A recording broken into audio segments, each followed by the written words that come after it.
Welcome back to the fourth lecture of the sixth week.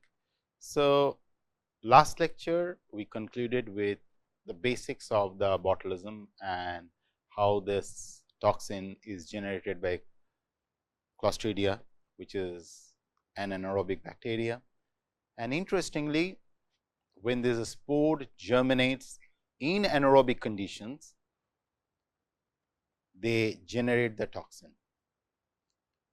So,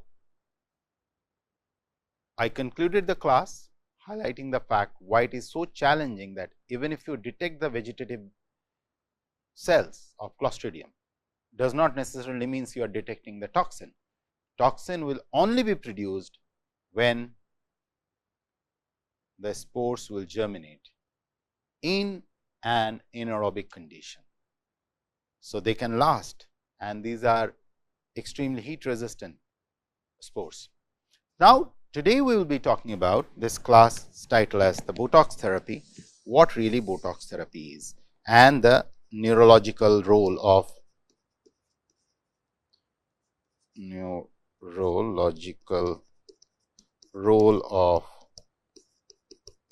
botulinum toxin.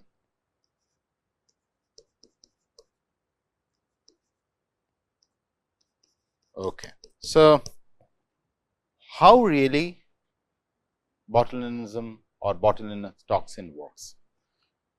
All of you have heard about nerve muscle junction, right? Nerve muscle junction is the zone where the nerve communicates with the muscle and sends signal using neurotransmitter called acetylcholine. So, the structure of the nerve muscle is something like this. So, see for example, this is the nerve ending, and here underneath is the muscle which I am showing in a half circle. So, this is the nerve, and here you have the muscle. So, any communication what is happening through neuromuscular junction, which is a nerve muscle synapse. Now, at nerve muscle synapse, these neurons secrete a specific neurotransmitter called acetylcholine, which goes and binds to the muscle and leads to its contraction or movement. This is how a basic muscle contraction happens at neuromuscular junction. In the short, they call it NMJ, nerve muscle junction or nerve muscle synapse. It's a narrow cleft.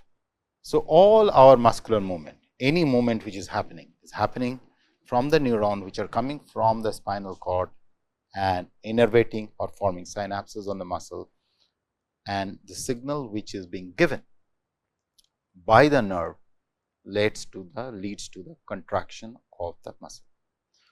Now, imagine a situation where some molecule comes and prevents the binding of the acetylcholine till choline, NT means neurotransmitter, acetylcholine neurotransmitter to the muscle. So, what will happen? The muscle contraction will stop and your muscle will become flat. So, most of our wrinkles which occur over age is because of the muscular movements, and you see these wrinkles. So, if you see this picture here, you will see a lot of wrinkles which are there, and just imagine that there are neurons which are continuously feeding these muscles. Now, if you have an agent which prevents the movement of these things, there won't be any contraction or expansion of these muscles. What you see is something like this. Similarly, here you see these wrinkles, you see here. This is being done by none other than botulinum toxin, BO botulinum toxin. This botulinum toxin leads to what we call today as Botox therapy. This is a very popular therapy across the world, where the same toxins, just think of it, it is the same toxin which is being used to look younger. What Botox therapy is? Botox injections are shots that use a toxin to prevent a muscle from moving for a limited time. Mind it is for limited time, so you have to keep on taking these. These shots are often used to smooth wrinkles on the face. They are also used to treat neck spasms, sweating, overactive bladder, lazy eyes, and other conditions. Botox shot may also help to prevent migraine. So the way it is delivered, so you see these needles here out here, these needles are being injected out here. From here you are sending the toxin out there. This is the top layer of the skin, this is the lower layer, dermis, and this is the fat layer, as you can pretty evident. Here are the muscle. This penetrates here, moves here. Multiple injection sites may be used to treat the larger area, and this is where it is acting. Why it is done? Botox shot blocks certain chemical signals from the nerves that causes muscles to contract. That's what I said to you. It is basically acetylcholine binding sites are being blocked by the botulinum toxin, Botox. The most common use of these injections is to relax the facial muscle that causes frown lines and other facial wrinkles. Type of Botox injection. Botulinum toxins are available in two forms, remember it. Type A. Type A is mainly used for treating facial wrinkles. Type A products include onabotulinum toxin A, abubotulinum toxin A, which is also called Dysport, incobotulinum toxin A, Xeomin, daxibotulinum toxin A, which is called Daxify, and parabotulinum toxin Zuvenu. Whereas type B, if you look at it, type B is often first choice for treating neck spasm. It is sold as a name of rimabotulinum toxin B, Myoblock. Okay. So these are used for multiple purposes, as you could see. So if you look at it, the same toxin, which is a potential bioterrorist agent, which causes so many problems, is also used for the therapy, used for anti-aging, cosmetic surgery, all these. Now, benefits of Botox therapy, if you look at it. So as of now, we talked about the bad side of it. Botox injection are also used to ease symptoms of some healthy conditions. It is not a cure. Example of medical conditions that might be treated with Botox injection includes neck spasm. In this painful condition, the neck muscles contract in an uncontrolled way. This causes the head to twist or turn into an uncomfortable position. The condition is also called cervical dystonia. Cervical dystonia. Okay. Other muscle spasms are cerebral palsy. Another condition of the nervous system can cause limbs to pull in towards the center of the body. Muscle spasms also can cause eye twitching. Lazy eyes. The most common cause of lazy eyes is an imbalance in the muscle used for moving the eye.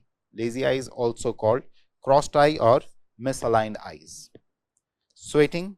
Botox might be used for conditions in which people sweat a lot even when they are not hot or working up a sweat. It's called excessive sweating or hyperhidrosis. Migraine. Botox injection may be helped to reduce how often you get a migraine. This treatment is used mainly for people who have headaches 15 or more days of a month. When you get serious headache, that is often the condition is called chronic migraine. Treatment is needed every 3 months to retain the benefit. Bladder problem. Botox shot can also help to reduce urinary incontinence caused by the overactive bladder. These are some of the basic benefits of the Botox therapy. Now, when you talk about the crystal structure of botulinum toxin, so let's talk about the structural part of it. So, this is the basic botulinum toxin structure. It's botulinum toxin structure showing the associated electrical dipoles and the organization of the individual toxin domains, each of which has a specific function in cell intoxication. The HC domain binds specifically to the nerve terminals. The HN domain translocates the L chain into the nerve terminal cytosol. So, there are specific domains which binds to the nerve terminal, and part of it, it gets inside the cell. So, one part translocates inside the cytosol, the other part anchors to the binding site. The chain of the metalloproteases that cleaves and inactivate the specific snare, soluble in ethylamidide sensitive factor attachment protein receptor. I will show you the picture of this in the next slide, that are involved in neurotransmitter release that causes the nerve paralysis. The peptide belt shown in dark blue, which is, this is that peptide belt, surround the L domain, and the interchain disulfide, which is shown in the orange. Okay. Now, if you look at it, the mechanism of action. So, this is what I was trying to show you. This is the muscle, and these are the receptors for the acetylcholine, and this is where the acetylcholine are getting secreted. Now, when this botulinum toxin is coming, it binds at this site and prevents this acetylcholine, which is otherwise is supposed to go and bind. So, what it does is that it gets inside the cell.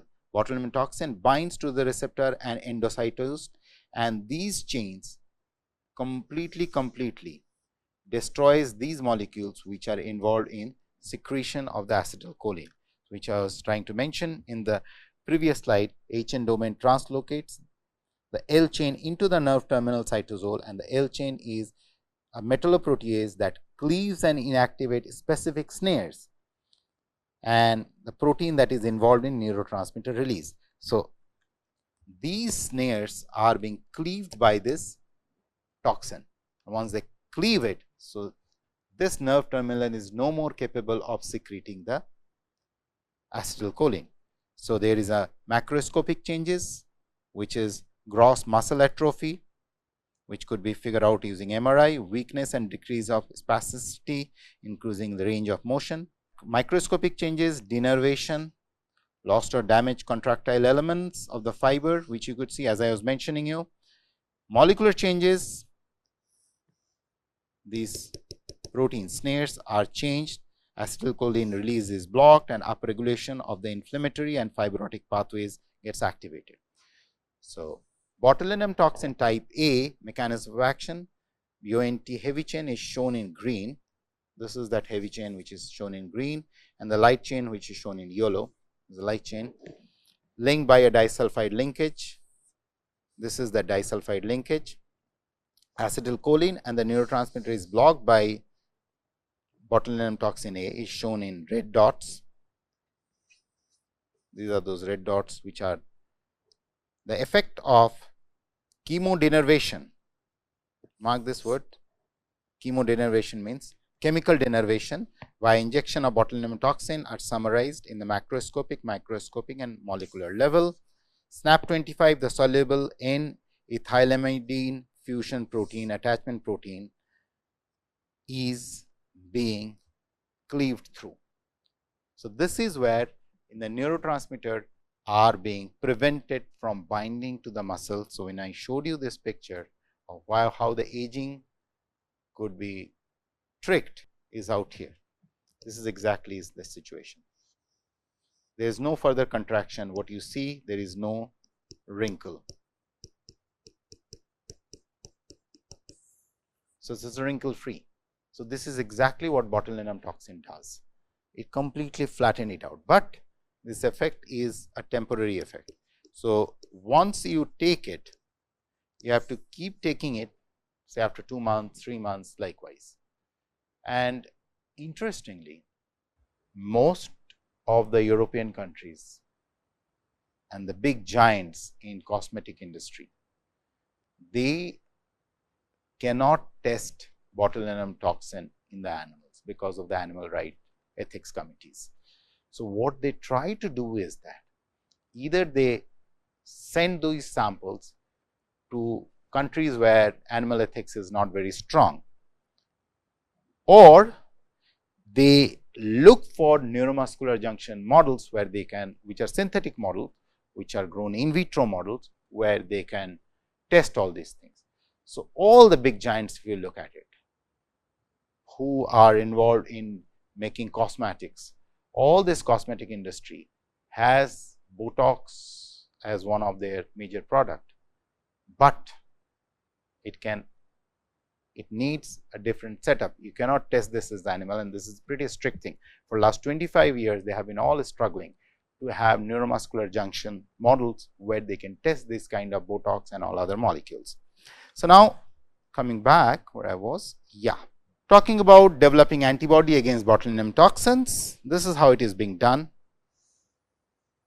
Aesthetic botulinum therapy, blood donors, B cell enrichment. I have already talked about all these things in the last week class.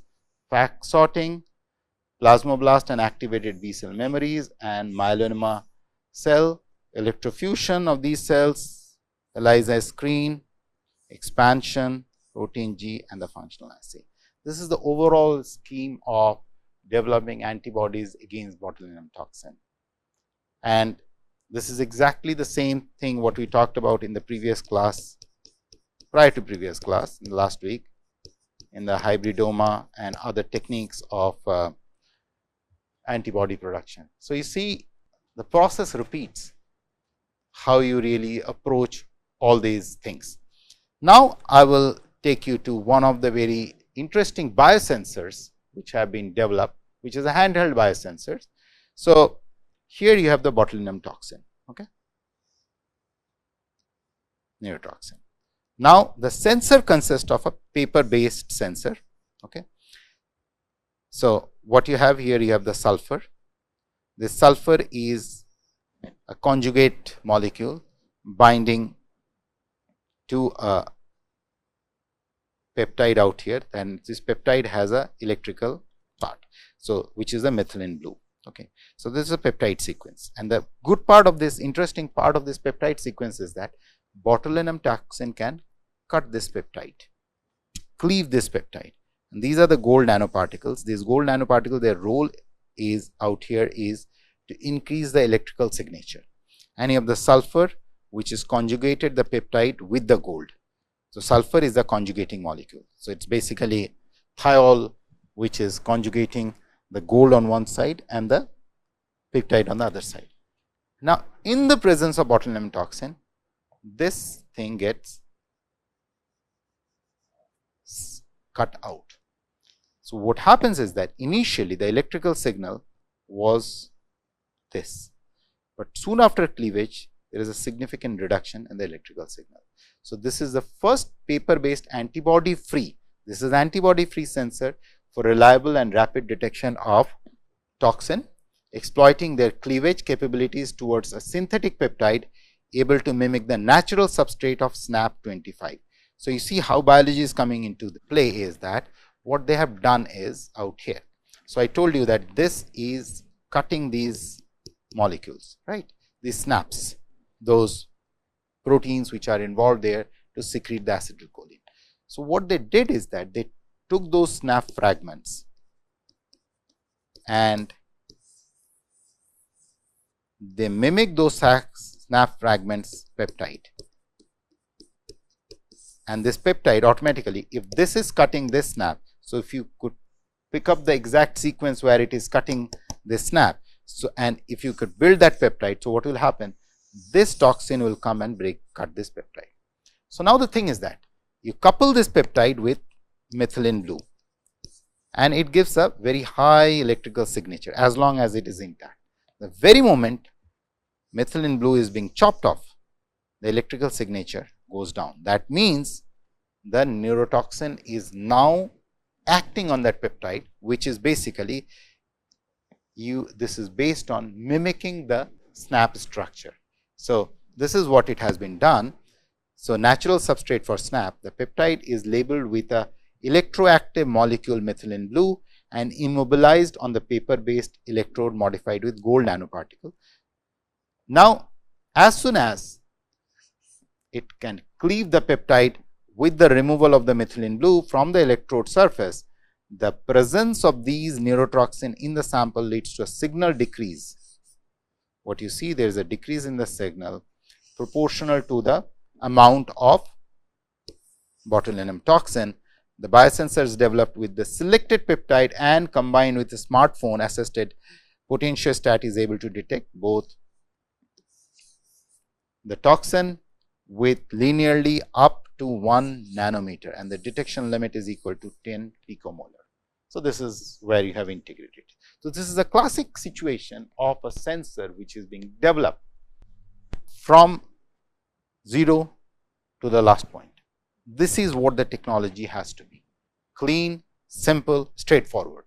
So, you have the toxin, it cleaves. As soon as it cleaves, either the electrical signature goes up or the electrical signature goes down, and you can see in a handheld device, okay, so my sample has botulinum toxin or it does not have botulinum toxin.